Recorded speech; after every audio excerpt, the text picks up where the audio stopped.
My name's Dave DeBow, founder of MoneyPartnerFormula.com, and this show is built for everyday real estate investors who are actively doing deals and looking to scale using other people's money. So if you're an active real estate investor and you want to get featured on this show to talk about your own real estate and capital raising experiences, then just go to daveinterviewsyou.com. Now let's get rolling with this episode, and remember to subscribe for daily interview content.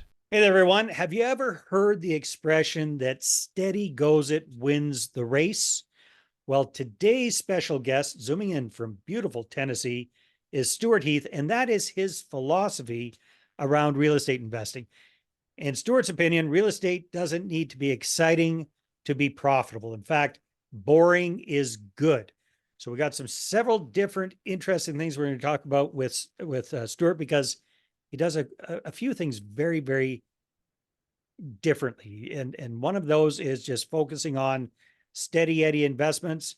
He's also very focused on one specific area, one market that he's investing in, and something very different. They self-manage, Stewart and his partners self-manage all of their assets. So Stewart Heath, welcome to the podcast. Thanks, Dave. It's a pleasure to be here. Yeah. So first things first, steady Eddie, boring wins the race. Tell me how you kind of fell into that philosophy.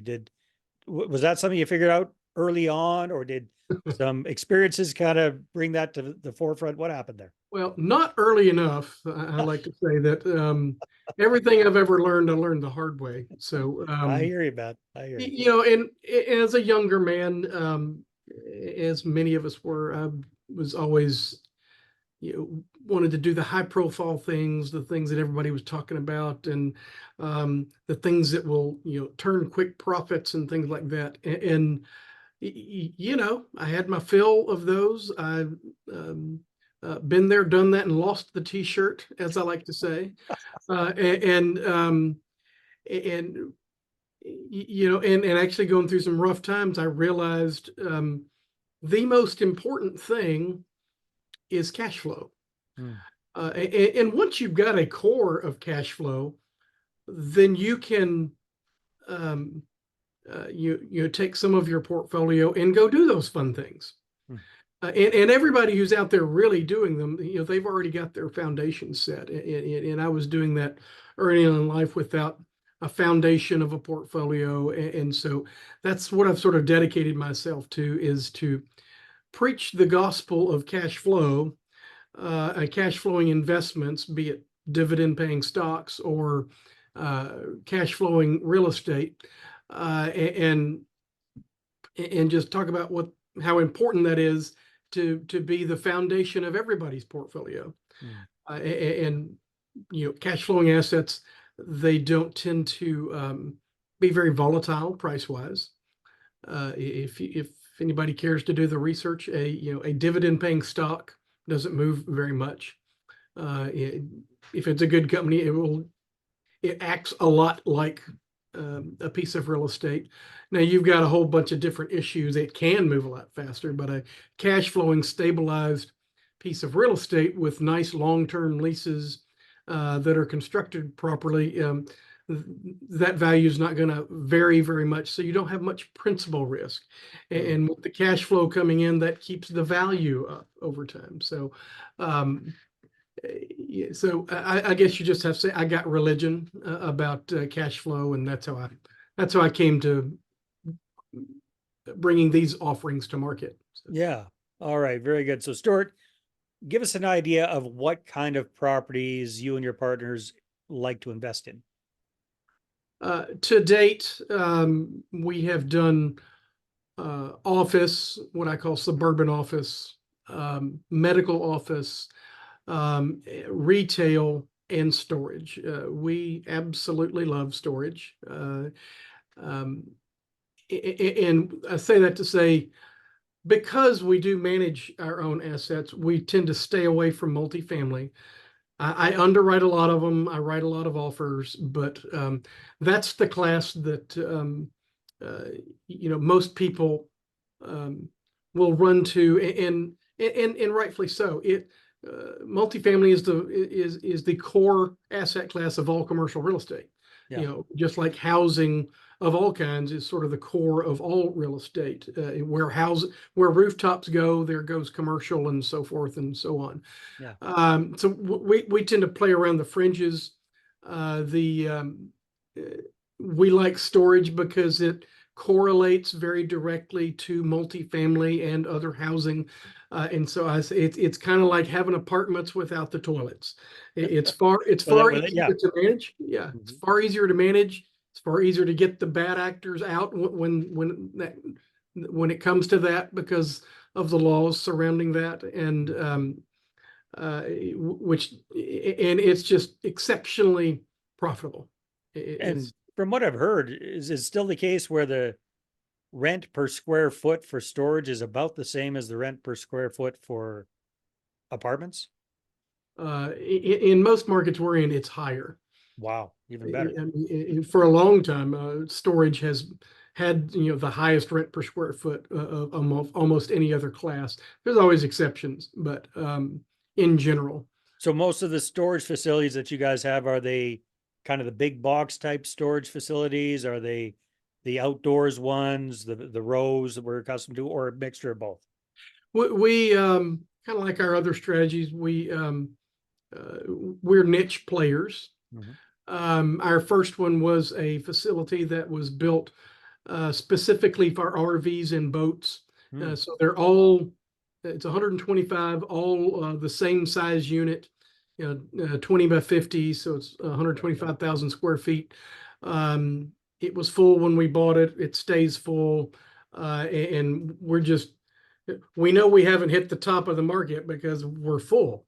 And people just keep paying what we're asking. But yeah, we've about doubled the rent since we bought it. But that's a specific niche, and we discovered that not just RVs and boat people can use those things. There are small businesses that eat that stuff up because it's far cheaper, even at $700-800 a month. It's far cheaper than going out and getting a warehouse bay in a different industrial. And most of these guys show up in the morning and pick up the equipment they're Load going up to their need, the stuff and supplies, up. load up, and they're gone, and they're not back till the next day. Yeah. Uh, and the business guys tend to be very not price sensitive, and and the Yeah. location's great. The location, Yeah. I mean, Well, as that brings to mind another question I had for you, Stuart. So you're focusing on that steady Eddie kind of boring asset class, what some people might say, but you're you're not buying typically for value add. You're buying stuff that's already chugging along nicely. It's fully tenanted, it's fully rented out, and you're buying cash flow is what you're really looking for. right. Now, the other thing that's really interesting is that you aren't spread out all over the place. You've got a few different asset types that you purchase, but the area that you focus on is very, very tight so that you guys can self-manage everything. Tell me a little bit about how that came about. Yeah. Well, I live in a little town called Fayetteville, Tennessee, which is sort of right in the middle of what I like to call the 840-565 corridor, which refers to two interstates. 840 is south of Nashville, and 565 runs through northern Alabama, includes Huntsville. We like everything right in between those two. So most of that's also called the Tennessee Valley. But I was born and raised in Tennessee, and we live here. We know this market. We know what's going on, and I think because of our asset focus being between $5 and $15 million, those actually end up being small properties when you're talking about third-party property management. Hmm. And my experiences with property management is not good.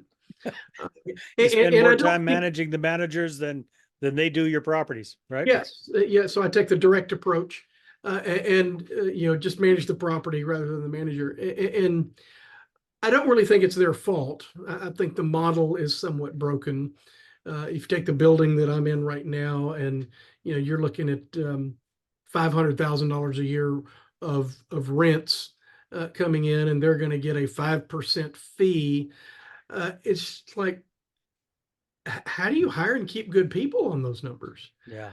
And so we do take those fees. We take whatever market is, but we're losing money. But we're also on the investor side. We get the investor hat, and so I like to say managing the property is the only way that I can ensure that we're executing the business plan that I sold the investors.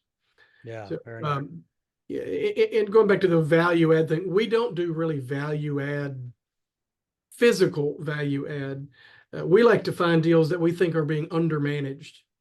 And so Okay. we bring our own value add Yeah. It's for not management. physical, it's more intellectual. Yeah.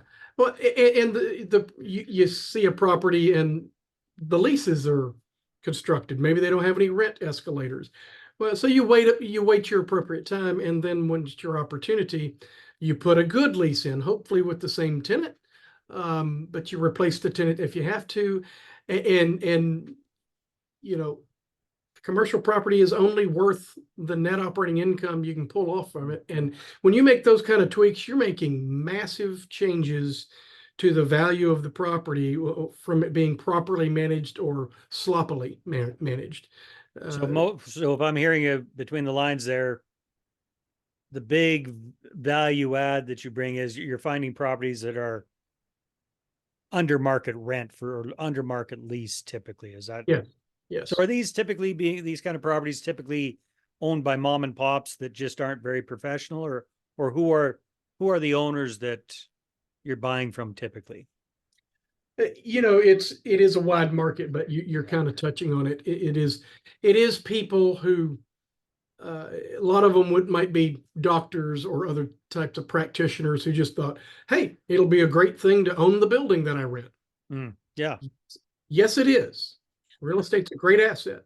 But just like maintaining your home, you got to put a new roof on it, and what you've got to manage it. And people understand the physical maintenance and management side of things. Um, Unless you're in the business, most people just don't understand um, the proper way to do a long-term lease. Yeah. Apartments don't have that issue. Typically, they're all dealing with 1-year leases. And so if you need to pivot, you can do that today, and it'll take 12 months to roll throughout the property. And storage doesn't have that. If I need to make a pivot, I change it today, and it happens next month. But an office property or retail property, you're dealing with long-term type leases, and we've come across deals where they've been so undermanaged for so many years, and there's a property in Huntsville that I've been trying to buy for 2 years. They're asking $3.5 million, but it's got $120,000 net operating income because they've had it for years. They've never raised anybody's rent. Yeah. And they're And all friends. All of their tenants are now their best friends, so they feel guilty. maybe, and I every 90 days I'll zing an offer in there about 1.7 million, 1.8 million. And I've tried to have conversations with them, and the response is the real estate's worth more than that. Yeah. No, it's not. You put a building on it with really bad leases. So exactly. Yeah. It's yeah. you put your property in prison. You have to educate them on how commercial properties are valued so they actually understand it. So we start relationships with these folks, and a lot of times we educate them, and then ultimately they just come around. All right, we'll sell to you. Yeah, it's not unusual for it to take a year and a half to get a deal. It's not. Well, hey, you know what? It kind of goes along with your philosophy. Like, it's steady Eddie. You're always showing up. You're being very, very consistent there, Stewart. Yeah, well, that is really interesting. So obviously you raise capital for the kind of properties that you're doing. You're bringing in investor partners. I'm not sure if you're syndicating or how you're structuring things, but who do you typically find are like the ideal investor partners for you? I go to who I know. I'm a CPA, and I've actually practiced for more than 30 years. And so I go to small business owners who are successful and who really need to be investing outside their own business. And they have excess cash flow, and They have perhaps been burned in the markets before, and so develop relationships with those type people, and when the opportunity comes, we talk to them about the benefits of investing in real estate, such as cash flow, taxes, and the like. And so that's who I really go to. Now, that business owner might be a doctor because they own businesses, they own their practice, which is a business. It might just be an entrepreneur who has any other type of business. But I think the commonality would be they're successful, they're high income, probably high net worth, and they're busy, and they don't want to figure out how to do this stuff on their own. Right. Yeah. Yeah. No, they may have done a rental house at one point thinking that was the path, and enough of that. yeah, and whether it's big commercial office building or if it's a single family rental property, the secret to success is selecting the right tenant, and the wrong tenant will burn anybody in this business. So and so they might have had a bad experience, and so they're looking for somebody who will manage it for them. So, Stewart, do you remember whenabouts was it that you purchased your first, let's say your first self-storage facility? Do you recall? Yeah, it was December of 22. December 22. Okay, fairly recently. So one of the things I would think about self-storage facilities that's so great for you self-managing things is with technology these days, and with software, and with cameras, and with keyless entry and all this kind of stuff, nobody needs to be there anymore typically. Is that correct? So does that keep your life a lot simpler? Yeah, they don't even build them the way they used to, where they'd be like a manager's apartment above the office kind of thing. Yeah. Yes, the technology is worth 2 full-time staff people. Yeah. And at any of our facilities right now, we don't maintain any presence there. Now, we're there several times a week to do what needs to be done, lock people out or unlock them, and meet new customers and stuff like that. But the technology is absolutely incredible. When you do have a vacancy, somebody can log in and rent it to themselves. And don't even need to talk to you. They can it pops up, it's available. And in some of them we provide keys, and in another one we don't, and they provide their own lock. And so really we can rent it to those people without ever meeting them. Yeah. But we do meet them. But yeah, it's absolutely unbelievable. We don't take any cash payments anymore. You find a lot of that, but I'm accountable to our investors for all the money. So I don't want to deal with cash. So everybody pays online, debit, credit cards, whatnot. And so they can self-service all their payments. The technology is absolutely unbelievable.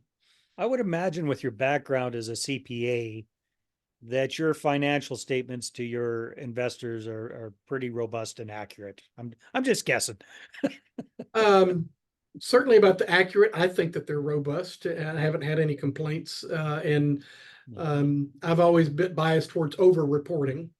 And every month we provide a simple trailing 12 months. Here's how we're doing. And I got a scorecard, and then we bullet point what's going on in the month and what's coming up. And